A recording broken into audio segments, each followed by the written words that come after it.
নমস্কার বন্ধুরা, আজকে আমি চালের গুঁড়ো দিয়ে নতুন ধরনের একটা পিঠা বানাবো। এই পিঠাটার নাম হচ্ছে দুকি পিঠা। তো এই পিঠা রেসিপিটা আপনাদের কাছে শেয়ার করছি, আশা করি আপনাদেরও ভালো লাগবে। আর ভিডিওটি কিন্তু আপনারা শেষ অবধি দেখবেন। তাহলে চলুন কাজে লেগে পড়ি। এই পাত্রের মধ্যে হচ্ছে গড়ে থাকা সাধারণ চাল, আর এই পাত্রের মধ্যে হচ্ছে গোবিন্দভোগ চাল। এই চালগুলো আমি 2 ঘন্টার মতো জলে ভিজিয়ে রেখে দিয়েছিলাম। জলটা ছেঁকে নিয়ে ভালো মতো শুকিয়ে নিয়েছি। এখন এই চালগুলোকে আমি গুঁড়ো করে নিব, একদম মিহি করে।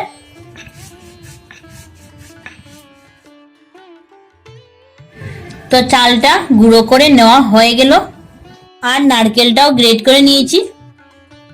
এই পাত্রের মধ্যে গড়ে থাকা সাধারণ চালের গুঁড়ো নিয়েছি আমি 400 গ্রাম, আর গোবিন্দভোগ চালের গুঁড়ো নিয়েছি আমি 200 গ্রাম। এই পাত্রের মধ্যে কিছুটা চালের গুঁড়ো আমি আগে থেকে সরিয়ে রেখে দিয়েছি। এখন এই চালের গুঁড়োর মধ্যে গোবিন্দভোগ চালের গুঁড়োটা আমি মিশিয়ে নিচ্ছি।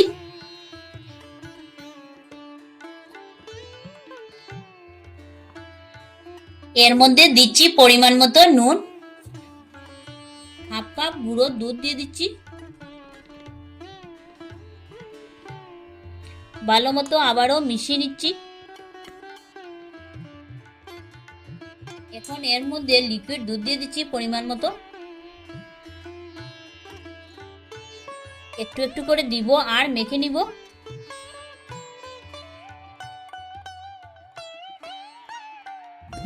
দুধটা আমি এতটুকু পরিমাণে দিয়েছি যে এইভাবে মুঠো হয়ে যাচ্ছে আর ভেঙে জড়জড়ে পড়েও যাচ্ছে। এখন আমি এই জাজির মধ্যে চালের গুঁড়োর মিশ্রণটা নিয়ে নিচ্ছি। এই জাজির মধ্যে নিয়েছি আমি, কারণ এর মধ্যে যে গুটা গুটা রয়েছে সেটা দূর করে নেওয়ার জন্য এই জাজির সাহায্যে আমি চেলে নিব।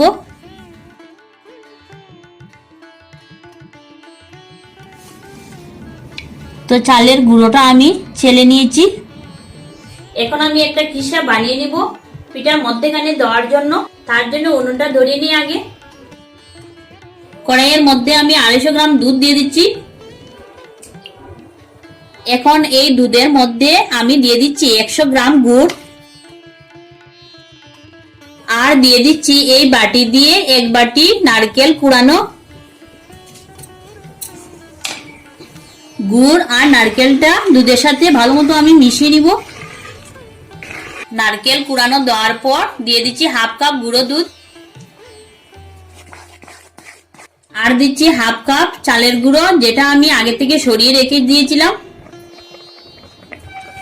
তো সবকিছু দিয়ে দিলাম। এখন আমি খিসাটা বানিয়ে নিব। তো খিসাটা আমি বানিয়ে নিলাম এইরকম ঘন করে। এখন এই খিসাটাকে নামিয়ে নিব।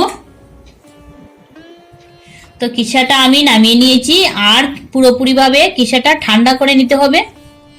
তো খিসাটা ঠান্ডা হয়ে গিয়েছে। এখন আমি পিঠাটা তৈরি করে নিব। এইরকম সাইজে একটা পাত্র নিয়েছি আমি। এই পাত্রের মধ্যে আমি পিঠাটা তৈরি করব।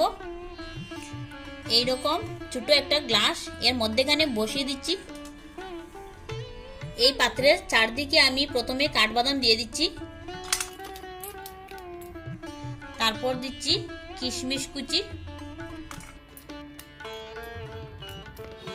আর কয়েকটা চেরি কুচি দিয়ে দিচ্ছি।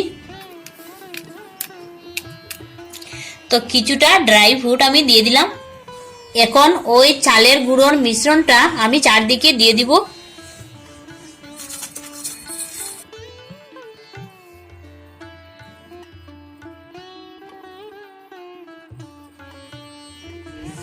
এইভাবে হাতের সাহায্যে হালকা চাপ দিয়ে চালের গুঁড়োটাকে বসিয়ে দিতে হবে।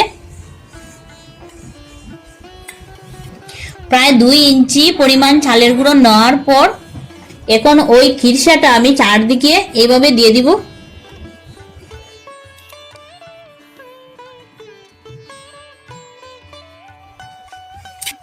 এখন চারদিকটা আমি সমান করে নিব। তো খিসাটা দিয়ে আমি চারদিকটা সমান করে নিয়েছি। এখন আবারও চালের গুঁড়োর মিশ্রণটা দিয়ে দিচ্ছি।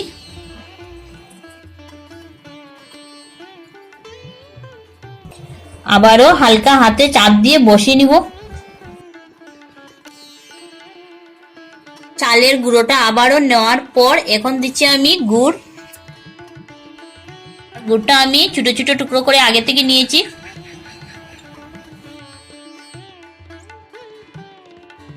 তো গুড়টা দেওয়ার পর এখন দিচ্ছি আমি নারকেল কুড়ানো। এই নারকেল কুড়ানোটা আমি চারদিকে সমানভাবে বসিয়ে নিচ্ছি।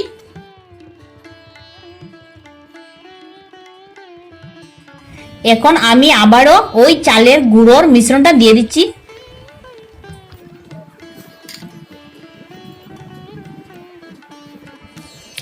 চালের গুঁড়ো দেওয়ার পর আবারও খিসাটা দিয়ে দিচ্ছি। খিসা আমি যতটুকু বানিয়েছিলাম তা সম্পূর্ণ লেগে গেছে। এখন আবারও চালের গুঁড়োর মিশ্রণ,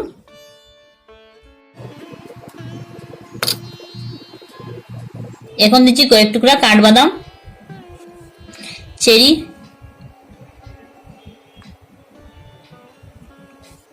তারপর কয়েক টুকরো কিশমিশ দিয়ে দিলাম। এখন চালের গুঁড়োর মিশ্রণটা হালকা দিয়ে দিব।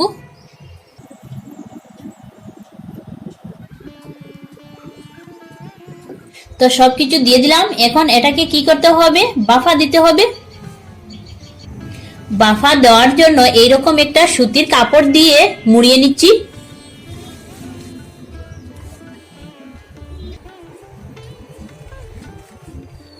এই পাত্রের মধ্যে জল আগের থেকে বসিয়ে রেখে দিয়েছি গরম হওয়ার জন্য।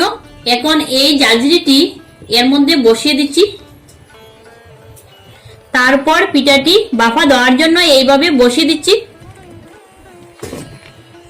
এই পাত্রটি সরিয়ে নেওয়ার জন্য একটু সময় অপেক্ষা করতে হবে। একটু সময় অপেক্ষা করে নেওয়ার পর এইভাবে চাপ দিয়ে পাত্রটি সরিয়ে নিচ্ছি। দেখুন কি সুন্দর পাত্রটি সরিয়ে নিয়েছি। এখন কাপড়টি সহ আমি বাফা দিয়ে নিব। এখন চাপা দিয়ে রেখে দিব 15 থেকে 20 মিনিট পর্যন্ত। এখন আমি চাপাটা সরিয়ে নিব।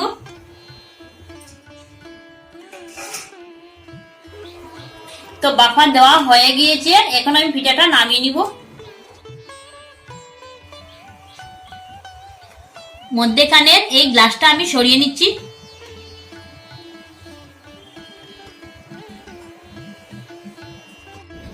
তো বন্ধুরা, পিঠাটি গরম গরম পরিবেশন করে নেওয়ার জন্য একদম রেডি।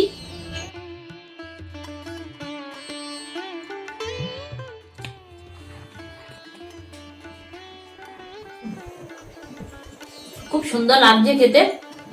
তো বন্ধুরা, এইভাবে আপনারা একবার ঘরের মধ্যে ট্রাই করে দেখবেন, খেতে ভীষণ ভালো লাগবে। তো ধন্যবাদ সবাইকে ভিডিওটি দেখার